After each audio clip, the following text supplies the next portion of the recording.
What's going on, everybody? What's going on? This is your host, Trey Tuck. Welcome to the Work Show, where all we do is talk about work.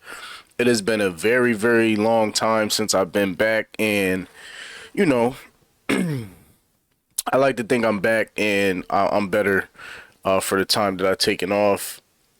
It's officially 2025, so the most important thing for me going forward is to be able to work this podcast, try to get it off the ground, and just explore different topics, man. I think when I was doing it last year, it kept me very focused. It kept me up to current events because, if I choose to not pay attention, I'm not going to pay attention to shit. So thank you to everybody who has been asking about it, encouraging me, and we're going to get back to it. I think it's been a very long time, and it's about that time. So without further ado, I kind of want to just touch on some of the things that I've been doing, where I've been, what I've been doing, what's been going on. So to end the year, last year, I did a show at the Webster, Hartford, Connecticut, if you're familiar with it. Very astounded place.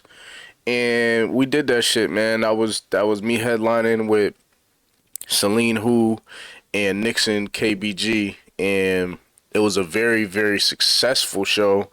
And I would like to think that I'll be looking forward to doing more shows like that in the near future. So only if it's me who's paying for it or owning it, or it's me headlining it. But other than that, I've been talking about how I want to essentially move forward from being a rapper. Music has always been something that I've loved my whole life. And I don't think that I've ever been in a position that I've been in now where I'm like, okay, I think I want to move forward with being a rapper. Um, Hip hop music really serves me. It always will. But I think sometimes you got to realize when it's essentially your time to move forward or, step away from something. And this is kind of what it is. I don't think I think it's stepping away and moving forward for me. There's a lot of things that I know I can do in music, a lot of things that I have done through music, like creating different community events, seminars, producing songs, producing podcasts, doing sounds for documentaries, putting together film. Um, that is something that's something that I'm super proud of, and I really want to be able to explore more of that in the future. So essentially, me being a rapper is something that I always wanted to do. I don't think I ever did it intentionally. I don't think I was like, yo, you know how people are like, yo, I was writing writtens in class, and I never was doing that shit. Like, I was never in class writing, writing this, writing that. I was just a person who loved music, so I was listening to it. I was consuming it. I was reviewing it. So, sometimes you step into things to essentially see a new light, or you use it to elevate yourself. And I think me being an artist did that. And I still will forever be creating, but it's just a little different now. Um, I think, some people are bred to be, the lifestyle that comes with it. And I don't think I ever really enjoyed it, if I'm being honest with you guys. I fuck with it. Um, it was something that I made sure I was a part of. I embraced it, but it was never me. It was never like I wake up, throw 1,000 chains on, and I want to talk. I don't want to talk to. I'm introverted when I'm in public. Like, it just was. It just was an expression for me, and I know the word artist has kind of pivoted from what it was to what it is now. I know that from time to time, you know, like the artist originally was just the person who made the music. Whether that was the person playing the guitar, whether the singer, but the artist was just the artist, right? Then you had promoters, they were in charge of booking these people. Then you had managers that were in charge of managing and promoting and, shopping music. Now, because everything is DIY, which was a gift and a curse that they sold us, as an artist, you're responsible for all of that until you get big enough to where somebody notices you. And it's hard to really find people that will work with you where you're at. Everyone now seems like they're doing everything for money. The bag really fucked everything up. It fucked up morality. It fucked up creativity because people are doing everything for that, not realizing that the people that they love had to take steps. Nobody that is successful was just catapulted into their stardom. They had to take the necessary steps into their stardom. So I think a lot of times people forget that shit, but it is what it is. And I'm a firm believer in what you're doing, whatever you're doing, you're meant to be doing. So I don't think that me deciding to step away is something that is like, oh, you know what I'm saying? Like, this was meant to happen. Through myself, I found my voice. I found the ability to want to speak upon things. I was able to create myself. It wasn't even a persona. I was able to create myself, whether that was being an asshole, but I just wasn't the person that was going to keep taking what people were giving me, not speaking up for myself, because that's who I was prior to doing music, right? And it wasn't like I was a pushover, but I just never really wanted tension. I didn't want it. I didn't enjoy it because I had an anger problem. You know what I'm saying? So I knew, like, if I wanted to, if shit ever got, tough or whatever the case was, I wasn't really sure on how I would handle it. So music kind of gave me that peace. It gave me the ability to look at myself in different aspects. It gave me the ability to be accountable, because while you're making these songs and making this music, you're kind of like, is that something that I want to say? Is that, you have to strip the layers off to be an artist. The superficial artists never go nowhere, right? Like, the people who want to make timeless music, you have to strip those layers off. You have to take them down. You have to be able to address yourself honestly and raw, and I've had plenty of those talks and plenty of those conversations with myself before I even did anything in the public eye, right? So me doing music only elevated that. It only put it in the public eye. So, this isn't goodbye. Or maybe it is, but I just know that hip hop will always be running through my veins. The culture, and this is one thing that I want to touch on because I see it a lot. Like, hip hop culture encompasses a variety of different elements. It's not just rap. Rap is one portion of it, but a lot of people who don't know or don't understand that think that they think that rap is hip hop culture, and that's not the case. So, as you go through the culture, you start to realize who really is in it for the rap shit, right? Like, I'm in it for culture. I want to build, like, people don't know what the word culture is. In hip hop, through music, I want to be able to have built, legacies where people can feed their families, or where people could find themselves, or where people could find peace, where people could find love. Like, that's where the culture is: peace, love, happiness, and having fun. You know what I'm saying? Those are the elements, not the elements, but those are the principles that are consisted upon all the elements that are a part of hip hop. So it's like, for the people who really only understand that it's just rap, that's cool, but at the same time, that's not culture. And I think that rap culture has became something that is being portrayed as if it's taking over hip hop culture, and it's not, right? And I've never been a person to get on a hamster wheel. Like, doing music majority of the time. You might feel like you're on a hamster wheel. You might feel like you're chasing something, right? And sometimes you're just on a wheel. You're just going in a circle, And even though you might be hitting, goals, the end result might not be what you think it is. The end result might be sometimes you taking a step off of that wheel and saying, you know what? I see the wheel. I see how important it is. I see what it's doing. But that wheel is not my life. You know what I'm saying? Like, chasing clout is not my life. Me personally, I don't give a fuck about none of that shit. I never did, and I hate people who that's the only reason why they do shit is to be seen, heard. Like, just do it because you love it and you'll be seen and heard, right? Those are lessons that you learn through making music as a true artist. And shout out to everybody making money off their art, right? Whether it's artificial or natural, you know what I'm saying? Like, shout out to y'all because you're getting to it, right? Like, so you can't really knock people who figure out a way to get their hustle. I just know that hip hop is like a piece of me, right? Like, I can never rap again and I'll still be strong in the hip hop culture because I respect all the elements.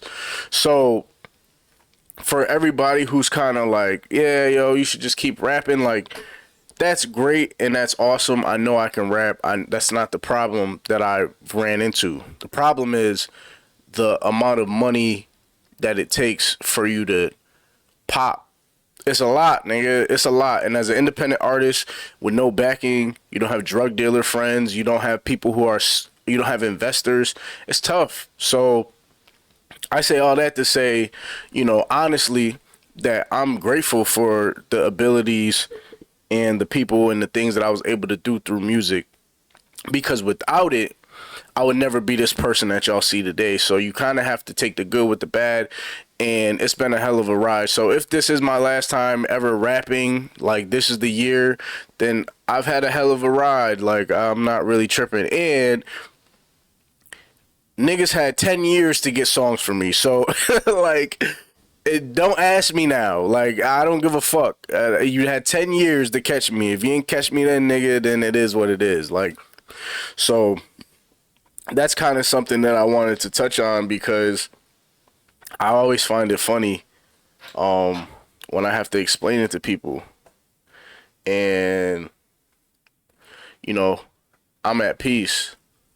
You know what I'm saying? Like, I'm at peace with my decision. And if it's meant to be, it'll happen. So I'm not tripping regardless. Like, I could take a step back, and if it's meant to be, a motherfucker could call me today and tell me they want to fly me out to LA, then all right, it's up. You know what I'm saying? I'm not far removed from the culture. It's in my blood. So I just wanted to give a thank you to everybody who was on that type of shit. And if you know me, you know that I like to really talk about things that I give a fuck about. So I think me working back on this podcast is something that is what I would want to do. You know what I'm saying? Like, me working back on this podcast is something that I value because I like getting information and I like sharing information. I like being able to create opportunities based on the information that I share or that I learn and share. A lot of gatekeeping happens when people don't share information. You feel like you just got to be the only one, and I'm not that type of nigga. So that's kind of like my spiel on the music end of things, and that's just kind of where my spirit took me. So thank you to everybody who's been telling me, like, hey, you shouldn't quit. You shouldn't do this, do that, and third. Like, the music's out there. Support it, buy it, and then we see where it goes from there. But I think in the next, 5 to 10 years, if you ask me what I'm doing that's art related, I would tell you that I'm working on films. I want this podcast to work, so I'm just going to work through it and figure out how I can elevate it. And producing, like, niggas need help with making music or making songs, come holler at me. Like, you need information on what to do, where to go. Like, that ain't far removed. But the days of me spending hours thinking of words, tough. like it's the days of that are kind of over. So you know, time will tell. We'll see what happens. But in the meantime, the most important thing that I want to do is just be able to share information with y'all and do it consistently. So I've been working on that, and I think February is where I'm gonna relaunch. Um, this is more so just a PSA and a brief, just a brief little quick test to see what I can get away with and see what I can't. But I'm really like excited because for the show, when I first started doing it, I was doing it on my own. So I'm gonna implement, different people that I want to have come on certain days and schedules, and I can have it popped up. It won't be like interview style. Like I'm not in it to interview a bunch of motherfuckers, but it will be conversational pieces that I think everyone will enjoy. So, I'm gonna do my best to put up schedules, you know what I'm saying? Schedules. Okay, this person, this day, this, that, and the third, like just to get that popping. Let me actually write that down because I just thought about that. But that's something that I wanna make sure I do so I can feed y'all. Like y'all won't hear no music, but you'll definitely hear me, and that's more important than I think the music. In the music, sometimes in the music, motherfuckers get lost in a beat, like, and sometimes if you take the beat away and your voice is prominent enough, motherfuckers might actually listen to what you're saying and what you're doing versus you just rapping it. Like niggas don't care, you know what I'm saying? So,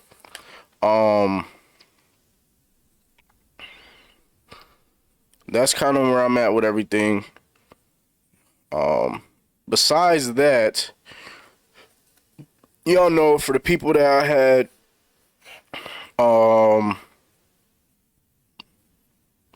for the people that have been a part of this, right? So I'm still gonna do the live aspect of it where I'm streaming it live, right?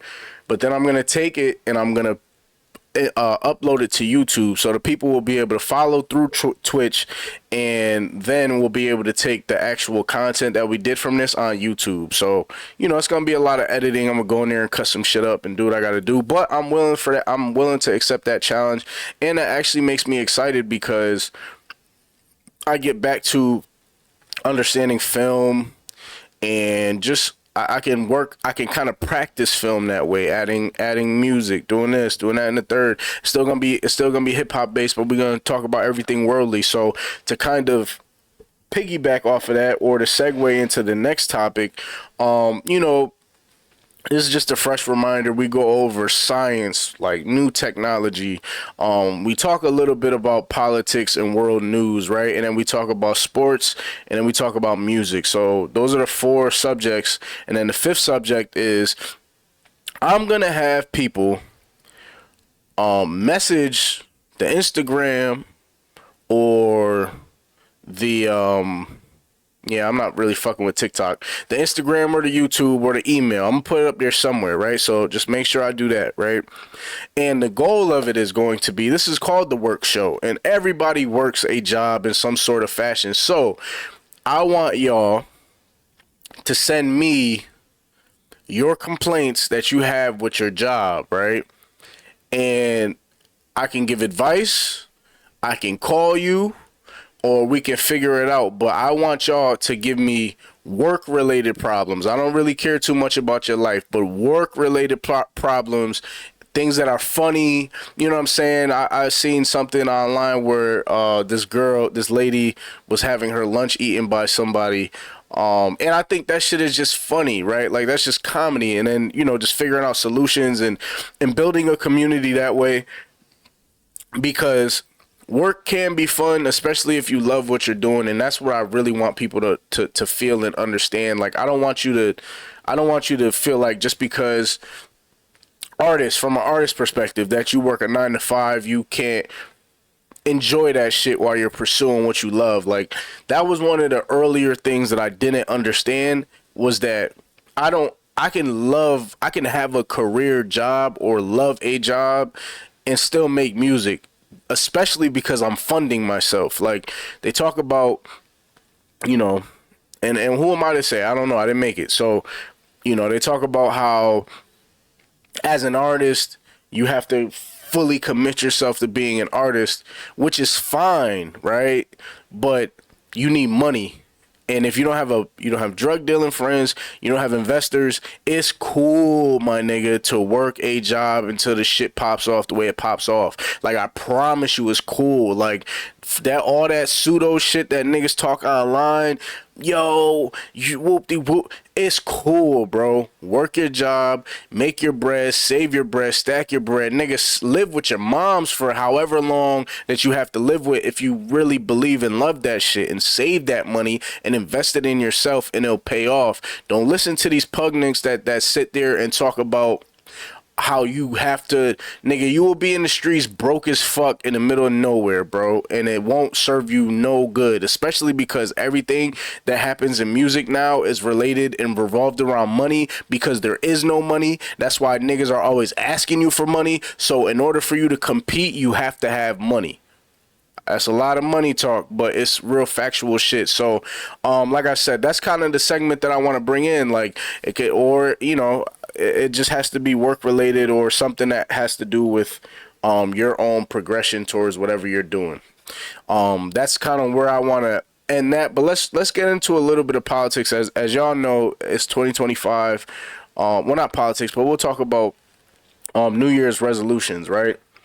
So in 2025, I sat and I said that I wanted to be able.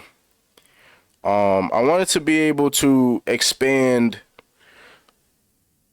some of the goals I had. I'm bullshitting. Some of the goals I had, I wanted to be able to expand my my knowledge of just the vastness of my knowledge, right? Like reading more on information, self-help books, business books, art, entertainment, news, listening to podcasts that are serving me information for purpose. That's what I want to do, right? And that's what I'm really interested in. And I feel like that can help me move forward. Another resolution that I had was to get back in the gym. Nigga, I'll be in the gym sporadically. Sorry, I'll be trying to make words up on the fly.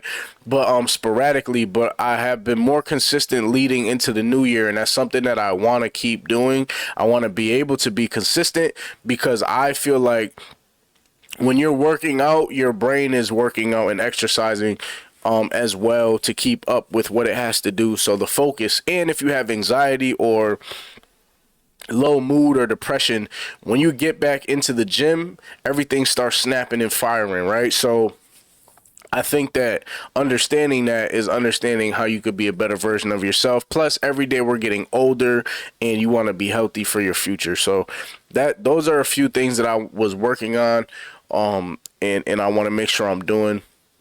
And I have been keeping up with it, which is super dope. So what do you guys have for New Year's resolutions? I know we're almost at the end of January, but that doesn't mean that your resolutions don't stand still. So let me know what they are in the comments, and let me know what you guys think about that, right? And I would love to share some of them and hold you guys accountable to them, right? But in other news, we all know that Trump won, right? And whatever. I mean, it is what it is. Niggas kind of knew he was going to win. But on his first day in office, he signed hell of executive orders. And people are in an uproar, right?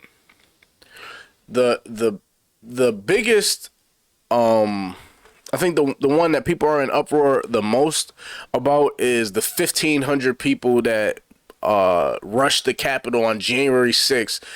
He pardoned all of them, right? And I think one of them was like a Proud Boys member, and he was going to be doing like 18 years, and he pardoned all them niggas. So let's read it right here, right? President Trump kicked off his second term by signing a flurry of executive actions aimed at overturning his predecessor's policies during some of the many campaigns. While out within hours of his inauguration, Trump had rescinded 78 of former President Joe Biden's executive actions. I know he got rid of I know he got rid of DEI. He called it like immoral or illegal or some shit, diversity, equity and inclusion. And let's see what else. Oh, also he stunted on the TikTok ban, right? Used it as a promo. Don't fall for that, guys. TikTok sat there and praised President Trump after after he tried to force them to ban it from a Chinese country. Man, these niggas is all in bed together, bro. It's like he's sitting there the whole time he's talking about he's gonna ban TikTok, nigga, or unless they sell it to an American company, and all of a sudden TikTok is thanking Trump because he saved it. Yeah, okay, all right. Some took effects like his pardon of the 15. Yeah, I already said 1,500. Jesus, man. Others, such as an anti-inflation order directing agencies heads to deliver emergency price relief, may take longer than implemented. The difference between orders, memorandums, and proclamations. Let's see what that is. Executive orders are directed towards and govern the action of government officials and agencies. It can replace or contravene statutes enacted by Congress. It can't replace, I'm sorry, it can only fill in gaps. Okay. So a lot of shit that he was doing can't necessarily happen. He was just doing it to go crazy. And if anybody knows Trump or anybody like Trump, you just know they do shit for attention. They don't do it because they think it's going to happen. Like him saying he was going to change the Gulf of Mexico to the Gulf of America, or him saying that Canada will be the 51st state. Like he just says a bunch of shit, and if it sticks with his base, and those people go crazy over that shit, right? Let's see. Recently, for example, let me highlight this for y'all. Recently, for example, President Joe Biden issued a proclamation announcing the death of former President Jimmy Carter, in which he ordered flags to be down, flown at half-staff for 30 days, and designated a national day of mourning. Okay, so that was a proclamation. All right. So what do you guys think about this? I mean, I don't really care. I don't really care if people, I mean, like, a lot of people get offended that others are supporting Trump. Me personally, I don't give a fuck. As long as you don't say no racist shit to me, I'll slap the shit out of you. But like, I really don't care, simply because at the end of the day, majority of the people who run the country are talking heads. And I know that Donald Trump winning was essentially, he had to win for him to pardon. He's gonna pardon himself. Like, he had to win so he can kind of get some of the shit off that he's been talking about. And he's broke, so it's like, at the end of the broke in their sense of the words, rich in mine. You know what I'm saying? But like, I just think people, you know, you shouldn't waste. The only thing you should do, I should say this. I'm sorry, I'm just trying to gather my thoughts. You shouldn't spend time complaining about what the fuck he's going to do or what he's going, like, we know as a people, we should know what he's going to do as the president. We know that he's just going to placate to his base. We know this already. He's going to say racist shit. He's going to do all this shit that is going to get people riled up, while behind the scenes there's a lot of bullshit going on. I am not politically inept to speak on a lot of that, so I won't. And I won't do it acting as if I know, which is why I do this podcast, so I can learn more. And shout out to my brother Q. I know he has a political podcast he's working on. So that will be places where I get my information from, people who actually study this shit and really pay attention to trends. I do not, and I won't act like I do. But I see through bullshit. And I think that the simple fact that he is just a master manipulator. That's it. That's it. He just pops his shit, and it's like the kid that talks all this shit, and we know, like, all right, he gets you mad, right? I've been a kid at the playground when you was a kid. He just gets you tight, right? But you know he ain't about shit. but everything he says is just like it just makes you mad as fuck. Like there used to be a kid, I won't say his name. There used to be a kid when we was in elementary. I think it was in 5th grade, right? This kid was a bum. A bum. Niggas didn't like him. He was corny, white dude, right? And he would just say shit. Like it's not like we were hanging out, but in school it's in proximity. So like he would just say shit, right? And motherfuckers would fuck him up, but he would just keep coming back and saying shit. Like I remember niggas had beat this kid up on the playground because he had said some racist shit, right? And then I don't know, months later, he did the same shit, and niggas gave him a swirly. It's like it don't matter. Like it's with people like that, it don't matter to them, nigga. They will die on just being disruptors and just fucking weirdos, and that's who he is to me. Like a nigga that's not gonna do nothing. He ain't about shit, but he will pop his shit, and everything that people do, like feeding into that, only reinforces his behavior. Like if you call him a piece of shit, he's going to continue to act like one. That's not a person that hears that and is like, oh, okay, let me self-reflect. He don't give a fuck. He's never had to do it. So my message to the people as your work president is stop giving a fuck about what he's going to do for you and focus on what the people in your local elections and your state senators and your city councilmen figure out what they're going to do for you directly. Every 2 years, fact check me if I have to be fact checked, but every 2 years they have elections. So you should be involved in that. Fuck the presidency. Who cares? Who cares, bro? We don't care about the nigga. There's nothing he could do for us. I live in Connecticut. A lot of the shit that he's saying is not going to pertain to us up here. So we're not worried about it. But I do think that if you pay attention to it, it is good information to collect to know what's going on. But I do think that we have to put more credence into our city councilmen, state representatives, mayors, governors. We have to do that shit, right? Fuck complaining online. Who cares? That's my perspective. I feel like it's a waste of time when we do that with him. And some of the times he's not wrong, but he's just an asshole. Like it just is what it is. So that's kind of where, like, you know, the talk of everything is. We'll see where his first 100 days goes, and we'll just play it from there, man. I like I said, I don't think that he's a person where there's going to be, I mean, hey, we might be at the start of a dictatorship. Who knows? But until that day happens, you can only worry about what's happening the next day and the day after that, right? So on to sports news. And we'll kind of wrap it up here. Just because I feel like I wanted to get my point across, and I am. This is interesting. As you guys know, this week we have the conference, the NFC conference championship, and the AFC conference championship. Where in the AFC, we have the Bills and the Chiefs. And then in the NFC we have the Commanders and the Eagles. I'll start with the AFC first, right? And I'm going to give my predictions of what's going to happen, and I'm going to bet on it. So take me for what it is. These are just money line plays, and I think I'll do that every Saturday. So whenever I do the podcast, I'll give y'all something that's heading into the weekend just so y'all can fuck with it, right?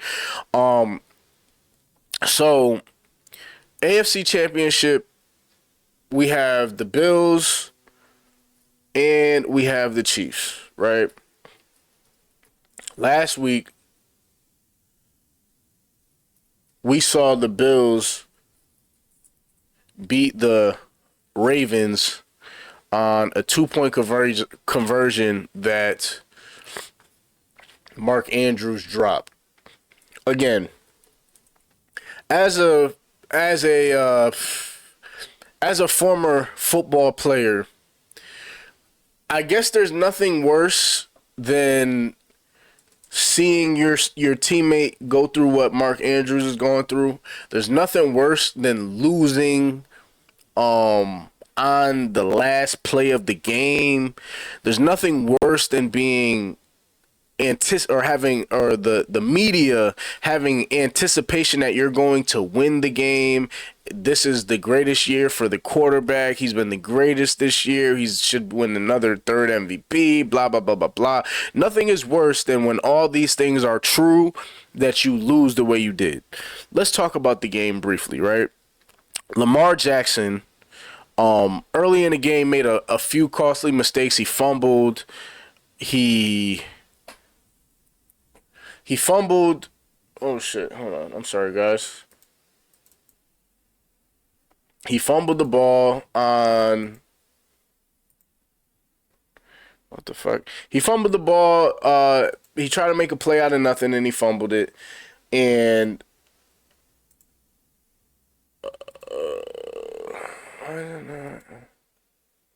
Okay, whatever. I'm sorry. I was trying to figure out why I wasn't connecting, but he tried to make a play on the ball, and he fumbled. And that kind of was very costly for them. Because it cost them, I think what happened on that drive, he fumbled, the Bills got it, and then and then the Bills scored 3 points. I think they went up 10-21 at the end of the first half, and then they got the ball going into the second half. So, it was looking grim, but they stopped them. Baltimore stopped them. They scored, and then I think the Bills scored, and then they needed one more drive, right? Lamar Jackson, he was on like his 3 or 5 yard line. He had came down, drove the ball 90-something yards, perfect passes, perfect precision, no costly penalties on the Ravens offense, and then they he scores, right? It comes a point where now you have to figure out what you're going to do next, right? Like, there we go. I don't know what was going on. What you have to do next, like, are you gonna? You have to go for 2. So what is the 2 that you're going for, right? Like, how are you gonna get the 2? How are you gonna get this done? And what ends up happening is they go for it, and Mark Andrews drops the ball he drops the ball going through the back of the end zone, right?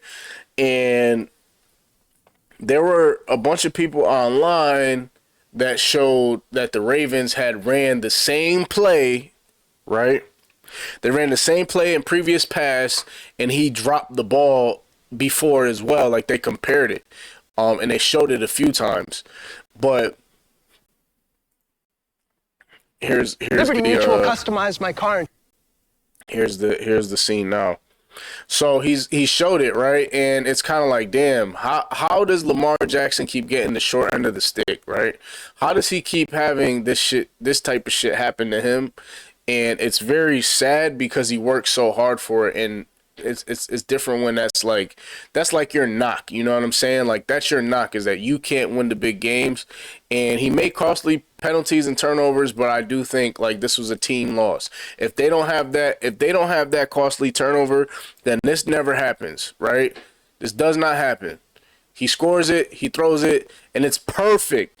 It's perfect. It's perfect, yo. It's perfect.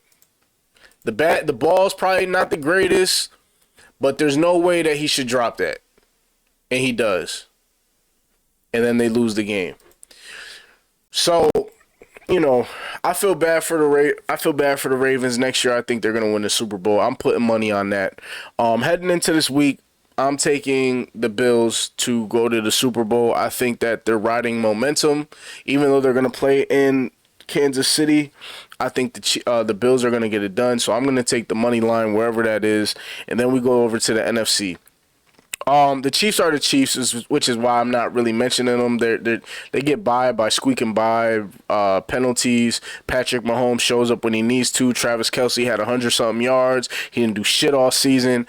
If you had him on fantasy, he didn't do shit. But when it comes down to it, when it's time for them to win, he's going to play. So I don't think they have enough. I don't think they're going to squeak by the Bills, though. That's the one thing I don't think is going to happen. Or what's going to happen is this. This is my conspiracy theory pick. I think that the game's going to go into overtime, and the Bills are going to win in overtime. The reason why I say that is because a few years ago, they played in the NFC or the AFC divisional, and they went into overtime. The Bills got the ball. I mean, the Chiefs got the ball, and they scored, and then the game was over, and everyone was complaining, why Josh Allen, the game was so good, we wanted to see him get the ball, like, so then they created a whole rule for Josh Allen in the playoffs that says each team gets to get the ball. So kind of like the NCAA, each team gets the ball. So if you get the ball as the Chiefs, you go down and score, then the Bills get the ball. That's actually how the Chiefs won in the Super Bowl. Kyle Shanahan fucked up, and I think he accepted the ball or some shit, or what? I think they took the ball in overtime, thinking that they were going to, if they scored, they would win. It didn't matter. So right, so that's the new rule. I think they're gonna try to see that rule in play, especially with these two. So that's kind of what I'm excited for. That game, but I am taking the Bills in that game. The NFC Championship game. We have the Washington Commanders, and we have the Philadelphia Eagles. They split the series 1-1. And Jaden Daniels, I call him Jaden McDaniels, right? He's on a killer, man. They scored. They put up 45 points against the Lions defense. An Aaron Glenn led defense. Granted, they were injured. Granted, people got hurt. But Jaden McDaniels put up 45 points on a Lions defense that is okay. Not the best. So I think they're riding that kid, pause. I think that he has something about his spirit. He don't budge, he don't flinch, he don't really have he don't lose composure. He don't, like, it's just crazy to see him play. He makes great plays, he's smart as fuck, like he's not doing shit to lose games. Oh, I wish we had him instead of Dak Prescott. But whatever. The Eagles, on the other hand, they've been expecting Saquon Barkley to carry the team. I think if I'm Dan Quinn going against Kellen Moore, which is another story, Jesus, both of the ex-defensive coordinator and the ex-offensive coordinator that both was on the same team last year, both went to different, or not last year, but 2-3 years ago, Kellen Moore was on the Cowboys, and they're both in the fucking NFC Championship with no Dallas Cowboy in sight. This shit is brutal to watch, bro. I'm sorry. This is brutal. This is insane, yo. To be able to have to watch this shit is fucking crazy. Like, I'm watching Kellen Moore, who was on the Cowboys. I'm watching Dan Quinn. And then I'm watching Dan Quinn take a Washington team that had 4 wins or whatever the fuck they had to get the number 1 draft, to going from the number 1 pick in the draft to the fucking NFC Championship within a year, nigga. And we were stuck with Mike McCarthy. I don't know who they're going to sign now, but I'm fucking tight. So whoever the Cowboys sign, I hope they sign somebody that's going to get this offense activated and this defense activated. But, I mean, this ain't a Cowboys rant, but I'm going to have a lot of them. You know what I'm saying? Like, so it is what it is. But watching these two teams, Jalen Hurts, he hasn't really been the most statistically consistent quarterback. This nigga throws for 100 yards. He throws games. They run the offense like a high school quarterback. He might have 100 yards and 50 rushing yards, and they win the game. Or he might have 150 passing yards, and then, nigga, I've lost so many parlays on him not being able to throw over 175. It's ridiculous, right? But I don't know if they have enough. I think they have a lot of talent on the team. The defense is really tough, but I don't think that the offense, if it turns into a scoring match, that offense, I don't think is going to be competing with Washington. They have Marshawn Lattimore against A.J. Brown. That's going to be a good look, but I'm taking Washington. So my 2 NFL picks are going to be the Bills outright, and I'm taking the Commanders outright. Let me see what that is. Let me see what that is on this app. If I take them both outright, I think it's going to be a good payout. I do $10 bets as like a full unit, $5 for half units, $2.50 for whatever that conversion breaks down to. But if you pick the Commanders outright, you take the Bills outright, that's plus 576. $10 will get you 67. 100 will get you 607. So, 676. Sorry. So put some money on it. I think it's gonna hit this week. And if you don't take the money line, take the points.